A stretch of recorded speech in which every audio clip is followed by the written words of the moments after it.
அனைத்து கட்சி கூட்டத்தில் முதல்வரின் தீர்மானத்திற்கு ஆதரவு தெரிவித்து முக்கிய கட்சிகள் ஆதரவை அளித்திருக்கின்றன. தமிழ்நாடு மட்டுமின்றி தென்னிந்தியாவிற்கே முதல்வர் குரல் கொடுத்திருக்கிறார் என்று காங்கிரசினுடைய தமிழக தலைவர் செல்வ பெருந்தகை கூறியிருக்கிறார்.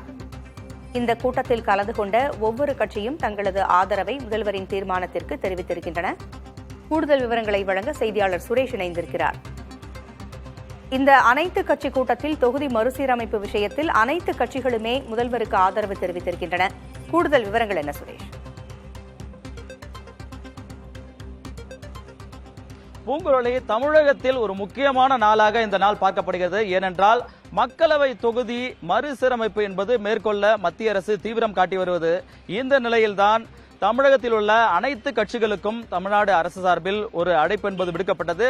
தமிழ்நாடு முதலமைச்சர் தலைமையில் நாம் இருக்கக்கூடிய தலைமைச் செயலகத்தில் அமைந்திருக்கக்கூடிய நாமக்கல் கவிஞர் மாளிகை வளாகத்தில் முதலமைச்சர் மு.க.ஸ்டாலின் அவர்கள் தலைமையில் இந்த அனைத்து கட்சி கூட்டம் நடைபெற்றது. சுமார் 50க்கும் மேற்பட்ட அரசியல் கட்சிகள் இந்த கூட்டத்தில் பங்கேற்றிருந்தன. குறிப்பாக பார்த்தோம் என்றால் காங்கிரஸ் கட்சி, அதிமுக, தேமுதிக உட்பட பல்வேறு அரசியல் கட்சிகளுடைய பிரதிநிதிகள், தலைவர்கள் பங்கேற்றிருந்தார்கள். இந்த கூட்டம் என்பது சுமார் 2 மணி நேரத்துக்கு மேலாக தொடர்ந்து நடைபெற்று வருகிறது.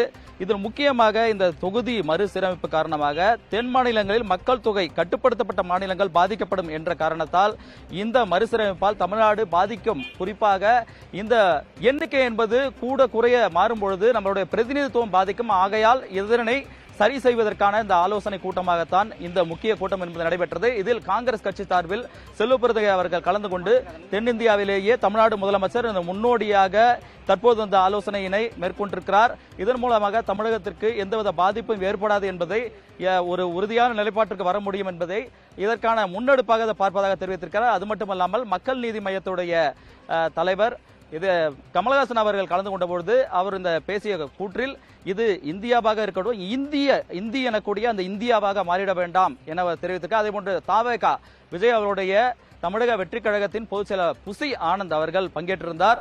அவர் இந்த மறுவரையறை என்பது தேவையற்றது, இது மக்கள் தொகை அடிப்படையில் இப்படி மேற்கொள்ள வேண்டாம், தற்போது இருக்கக்கூடிய நிலையே தொடர வேண்டும் என தெரிவித்திருந்தார். அதே பல்வேறு கட்சிகளும் தமிழக அரசிற்கு முதல்வர் கொண்டு வந்திருக்கக்கூடிய அந்த தீர்மானத்திற்கு ஆதரவாகத்தான் பேசியிருக்கின்றன. அமமுக தரப்பிலிருந்து என்ன சொல்லப்பட்டது சுரேஷ்?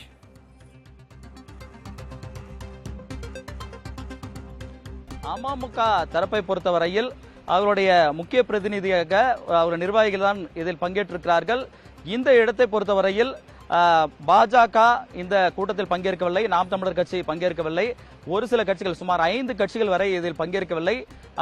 அமமுகவும் இந்த மக்களுக்கு, அதாவது தமிழகத்திற்கு எந்த பாதிப்பும் ஏற்படாத வகையில் இந்த மறுசீரமைப்பு என்பது இருக்க வேண்டும். முடிந்த வரையில் தமிழகத்திற்கு மட்டுமல்லாமல் மற்ற மாநிலங்களுக்கும் இதே போன்று எந்த பாதிப்பும் ஏற்படுத்தாத வகையில் அமைய வேண்டும் என தெரிவித்திருக்கிறார்கள். பூங்குழலி, தகவல்களை வழங்கியமைக்கு நன்றி சுரேஷ்.